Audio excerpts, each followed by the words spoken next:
हे नाथ, तुम अनाथ कर गए।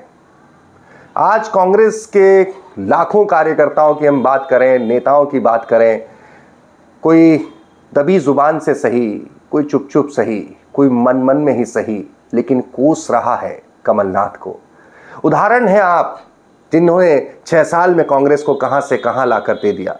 याद कीजिए, जब आप प्रदेश अध्यक्ष बने थे 6 साल पहले, कांग्रेस किस स्थिति अवस्था में थी। सरकार आती है 114 सीटें और अब 63 सीटों पर लाकर आपने सरकार को, कांग्रेस को टिका दिया। हे नाथ, आप तो पहुंच गए मुख्यमंत्री शिवराज सिंह चौहान के शिष्टाचार निभाने, बाकी कार्यकर्ता क्या करें, जिन्हें जो हार का सामना कर रहे हैं, मन ही मन महसूस रहे हैं अपने आप को, वो शिष्टाचार निभाने भारतीय जनता पार्टी के पास भी नहीं जा सकते। आप बड़े नेता हैं, आप सब जगह जा सकते हैं, लेकिन आपका इतना बड़ा होना मध्य प्रदेश में कांग्रेस पार्टी के आखिर किस काम आया। जन भावना है मन में कांग्रेस के खास तौर पर कि क्या कमलनाथ अब उस संभावित जीत के बोझ को ढो नहीं पाए, जो नजर आ रही थी चुनाव के 6 महीने पहले, 4 महीने पहले, 3 महीने पहले तक। जिस तरीके से नतीजे आए हैं, सकते में है कांग्रेस कार्यकर्ता।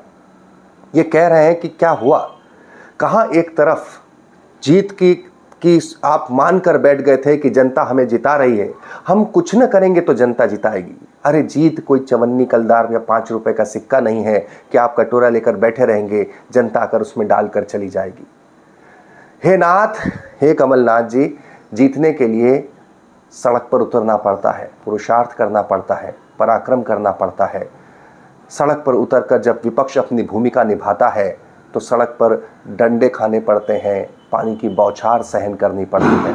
लेकिन आपको लगा कि ये सब काम विपक्ष का नहीं, ये हमें अपने आप जनता जिता रही है। और इसी के चलते कांग्रेस आज इस मुकाम पर पहुंच गई, जहां से कांग्रेस को अपने खुद के आंकड़ों पर खुद को देखते हुए शर्म आ रही है। उस एंटी इनकम्बेंसी को आपने विपक्ष के प्रति एंटी इनकम्बेंसी में कन्वर्ट करने को जनता को मजबूर कर दिया। जनता ने आप पे भरोसा करना ही छोड़ दिया कि जब विपक्ष में ऐसे हैं तो सत्ता में जाने पर कैसे होंगे, कौन जिम्मेदारी लेगा। खबर आई कि उसके बाद आप मीडिया से मुखातिब हुए और कहा कि इस मसले पर चिंतन मनन किया जाएगा। 6 साल से प्रदेश अध्यक्ष हैं, ये भी कहा उसके बाद आपने कि तमाम उम्मीदवारों को बुलाया गया है, उनसे पूछा जाएगा हार के कारण। हे नाथ, 6 साल से आप इस पार्टी के कर्ता धर्ता भरता हैं।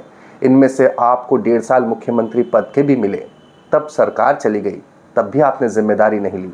इनमें से ज़्यादातर वक्त आप प्रदेश अध्यक्ष तो हैं ही, साथ में मुख्यमंत्री भी रहे, नेता प्रतिपक्ष भी रहे, जिसके बावजूद भी भरोसेमंद विपक्ष की भूमिका न निभा पाए। और अब जब पार्टी की सबसे करारी शिकस्त हुई है, उसके बावजूद भी जिम्मेदारी लेना तो दूर, इस्तीफा देना तो दूर, इस बात को अपने ऊपर लेना तो दूर, इस मसले पर फिर आप चिंतन मनन की बातें कर रहे हैं। सवाल ये उठने लगता है कि आखिर आपको बोले कौन।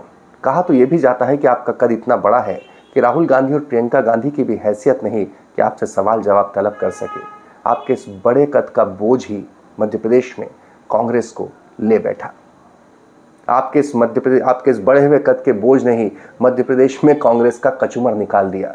और जरा सोचिए तो सही, जब कायदे से आप लोग कपड़े फाड़ रहे थे, कुर्ते फाड़ने की बातें कर रहे थे, तब उसी वक्त में भारतीय जनता पार्टी अपनी जीत का ताना बाना बुन रही थी।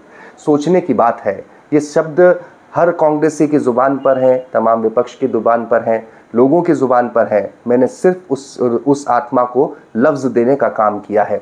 सोचने की बात है कि आखिर कमज़ोर विपक्ष, इतना कमज़ोर विपक्ष क्या लोकतंत्र में के लिए अभिशाप नहीं है। ये एक सवाल नहीं उठता है।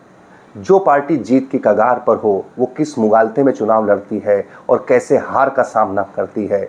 एक अकेला बड़ा नेता किस तरीके से अपने कद के वजन से पार्टी का कचूमर निकाल देता है, विपक्ष की भूमिका को ख़त्म कर देता है और जनता के विपक्ष पर के भरोसे को तोड़ देता है।